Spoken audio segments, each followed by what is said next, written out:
بسم اللہ الرحمن الرحیم۔ صحیح بخاری حدیث نمبر 222۔ رسول کریم صلی اللہ علیہ وآلہ وسلم کے پاس ایک بچہ لایا گیا۔ اس نے آپ صلی اللہ علیہ وآلہ وسلم کے کپڑے پر پیشاب کر دیا تو آپ صلی اللہ علیہ وآلہ وسلم نے پانی منگایا اور اس پر ڈال دیا۔ صحیح بخاری حدیث نمبر 223۔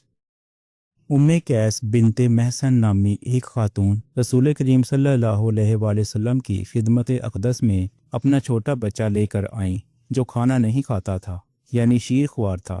رسول کریم صلی اللہ علیہ وآلہ وسلم نے اسے اپنی گود میں بٹھا لیا۔ اس بچے نے آپ صلی اللہ علیہ وآلہ وسلم کے کپڑے پر پیشاب کر دیا۔ آپ صلی اللہ علیہ وآلہ وسلم نے پانی منگا کر کپڑے پر چھڑک دیا اور اسے نہیں دھویا۔ صحیح بخاری حدیث نمبر 225۔